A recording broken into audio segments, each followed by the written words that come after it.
É isso aí mesmo que vocês viram, Hoje esse canal aqui vai falar sim do 10º Doutor. Quem achou aí que esse canal não fala do 10º Doutor, tá completamente errado, a prova tá aqui bem na sua frente. Porque hoje eu irei ranquear os meus 3 episódios favoritos da Era Tennant, do 10º Doutor, que geral do fandom ama, adora. Deus, o cara, os caras só falam nele nesse fandom, acha ele um gostoso. Antes de começar, se for o caso, já se inscreve aí no canal pra gente chegar à marca de 4.000 inscritos. Isso mesmo, 4.000 inscritos, 4.000 pivetes e pivetas.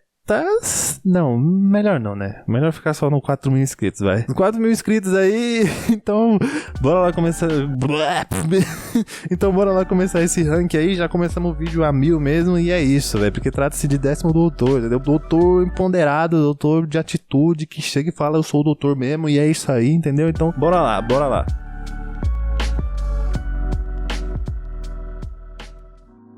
Bom, depois dessa introdução puramente dinâmica e emocionante, vamos lá então acalmar aqui as coisas, vamos falar de coisa séria agora, né? Porque esse aqui é um canal sério, e agora a gente vai falar sério, porque esse canal aqui só fala sério, vocês estão ligados, né? Bom, antes aqui de falar o meu terceiro colocado, eu já quero deixar bem claro aqui que foi uma lista difícil de fazer, cara, porque por mais que eu não seja um grande simpatizante da era do 10º Doctor, como muitos são, né?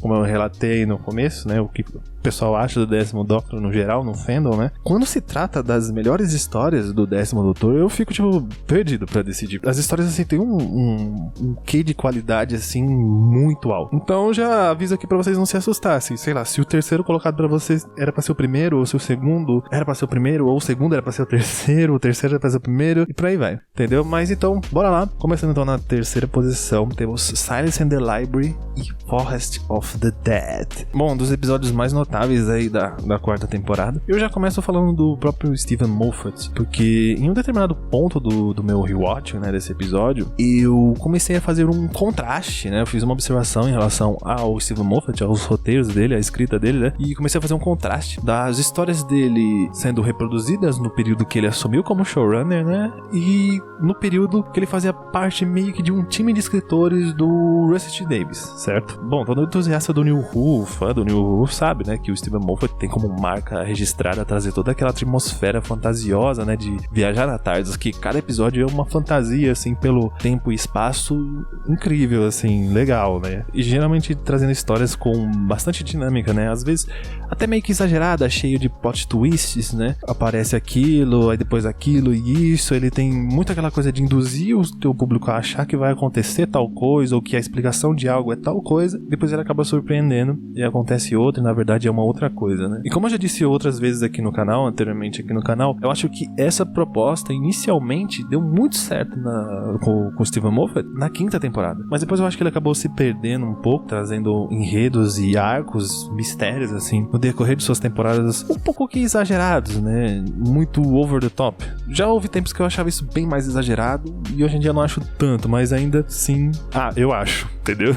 Mas aonde que eu quero chegar com isso? Calma lá, vamos lá. É que eu percebi com o RTD, a reprodução das ideias colocadas em práticas do Steven Moffat são muito mais dosadas, assim, bem mais dosadas, sabe? E longe de cometer algo de excesso ou exagero. E eu acho que Silence in the Library e The Forest of Dead é um grande exemplo disso. Porque, sendo bem sincero, eu não consigo apontar um fragmento, um erro, ou um ponto ali, algum equívoco desse duplo que me incomode. Pra mim é uma história que beira a perfeição, né? Todos os personagens de apoio, eles possuem um propósito, assim, eles são muito bem desenvolvidos, sem dizer nos conceitos também, seja da biblioteca, seja do vilão, propósito ali, como eu já disse, de cada personagem também, né, de transparecer algo, tudo é bem maneiro, né, as peças se encaixam perfeitamente, né, e a gente consegue ver isso nos demais episódios do Moffat que ele escreveu, estando no time de escritores do Russell T. Davies, né. No caso desse episódio, nós temos a primeira aparição da River Song, né, que surgiu como um enorme mistério, né, um enorme ponto de interrogação, uma mulher que já conhece o Doctor, mas ele, no caso, naquele momento ali específico, ele não conhece ela ainda. A cena entre os dois e o resultado final disso tudo, né, da história, digo, juntando com tudo que acontece e o desenvolvimento dessa relação entre os dois também na era Matt Smith, transparece algo que, tipo assim, por mais que você não goste da personagem, temos que admitir que ela foi um sucesso absoluto, né, foi uma excelente cartada do Moffat, foi um mistério bem interessante, e não é à toa que a River Song é uma das personagens mais queridas aí do fandom, né, mais populares do fandom. Destacar também também o conceito da biblioteca, de basicamente ser um computador gigante, né, de arquivos, podemos descrever assim. Isso junta com um tom de suspense e terror bem obscuro, né, com o lance dos vilões utilizarem e se alimentarem das sombras para pegarem as suas presas. O episódio tem um cenário bem escurecido que se mantém até a segunda parte. A Dona Noble praticamente ganhou um episódio solo dentro desse episódio, né, ainda trazendo mais suspense e terror, com a proposta de inserir o público em uma espécie de pesadelo, né, uma outra realidade, assim. É algo muito maneiro como esse conceito e principalmente a forma de como é reproduzido em tela. De fato, o episódio passa essa sensação de um sonho confuso, né? Todos aqueles cortes secos e cenas trazem toda essa sensação, né? Mas enfim, isso tudo que eu disse meio que resume um pouco do porquê Silence in the Library for Art of Death é um dos meus episódios favoritos do New Who e tô sempre revisitando, gosto bastante, e é claro que eu não podia ficar de fora desse meu top 3. Agora vamos para o meu segundo colocado, que também é um grandíssimo, épico episódio. Trata-se do episódio da terceira temporada, que é o Human Nature e o The Family of Blood.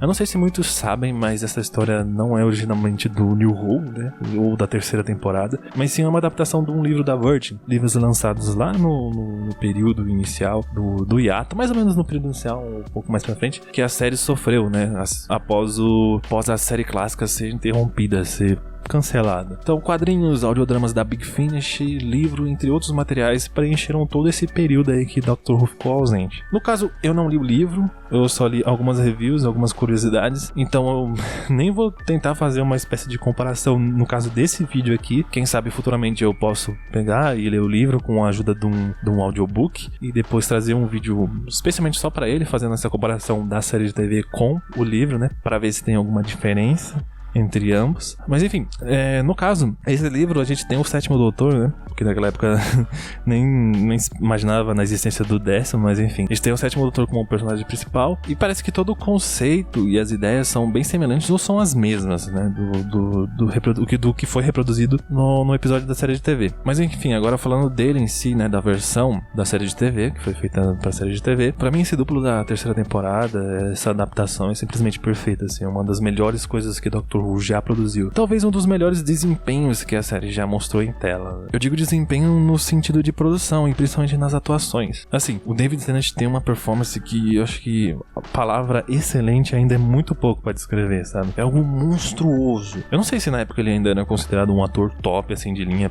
sei lá, pelo menos no Reino Unido, não sei, mas se não for o caso, mas acho que depois disso não tem como, tipo, as pessoas e a crítica não voltarem olhares, assim, pro David Tennant como um ator fenomenal, assim, top de linha, né? Deixa entender que elevou o nível do ator no cenário, né? Um outro ponto interessante é que a gente vem de toda uma jornada da era Tennant, tão familiarizado com os trejeitos puramente alien, né? Com a personalidade do 10º Doctor em si, a nível de que quando a gente tem esse contato com o John Smith, né? Automaticamente a gente toma aquele choque tremendo, assim, só que um choque no bom sentido. Quando vemos com muita evidência os traços de medo, confusão, as consequências que gera, né? Quando vem à tona que a vida falsa do personagem, né? E tudo de uma forma tão emocionante e trágica, assim, que é difícil não se comover. E o David Tennant em si transmite de forma indescritível, assim, os sentimentos de amor que o John Smith sente pela Joan, né? Parece que sai da própria tela e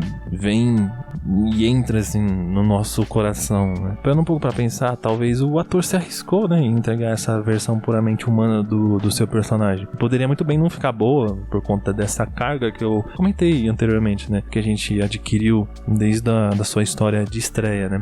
Do 10º doutor em si, da personalidade forte dele, né? Sem falar no conceito do escritor, né? Do Paul Cornell, o pseudônimo de Dr. John Smith deixa de ser apenas um simples pseudônimo e se torna um personagem em si só, né? Ele traz uma comparação, faz um contraste em como seria se o doutor fosse um ser puramente humano, né? E se é que há realmente algo da natureza humana no doutor. É brilhante, cara, é perfeito. É um episódio que tem drama, romance, ação, comédia, cenas icônicas. Todo esse mix de gêneros são muito bem executados e dosados por todo o enredo. É sensacional, cara. Human Nature e The Family of Blood é indiscutivelmente uma das grandes obras-primas que Doctor Who nos proporcionou. É isso, né? Acho que dispensa comentários. E agora, chegamos na primeira posição, meu episódio favorito da era do 10º Doutor, meu episódio favorito e que eu considero o melhor. E pra mim é o The Waters of Mars. Quando se trata de melhores episódios do New Who, The Waters of Mars é um digno de top 3. Tem como Heaven Sent pra mim é um top 2 ou um top 1, sei lá. E aqui, né, nós temos mais uma vez a série abordando o tema do Doutor ser o último senhor do tempo, né? O último que restou pós-Guerra do Tempo, pós-Time War. Juntamente a isso, insere o personagem em um dilema bem conflituoso, né? Com seus próprios conceitos e suas próprias regras, né? Sobre alterar um ponto fixo no passado. Segundo o próprio Doutor, os pontos fixos eles devem ocorrer da forma como aconteceu, sem ter nenhuma alteração ou intervenção, evitando alterações ou anomalias no futuro próximo, né? E diante de uma tragédia anunciada, né? O Doutor já sabe o que vai acontecer. Ele observa detalhadamente todos os passos, assim, que levam à tragédia ocorrida em uma colônia humana em Marte no ano de 2059. Posso estar enganado, mas acho que é esse ano aí mesmo. E durante esse tempo que ele acompanha, né? Ele se comove muito pela bravura, né? Ele sente dó muito ali dos envolvidos na tragédia. E aí o Doutor simplesmente para e pensa, peraí, eu sou o último Time Lord, eu sou o último Senhor do Tempo. Eu tô no comando agora, não existe mais regra, não tem ninguém mais que vai chegar e falar pra mim,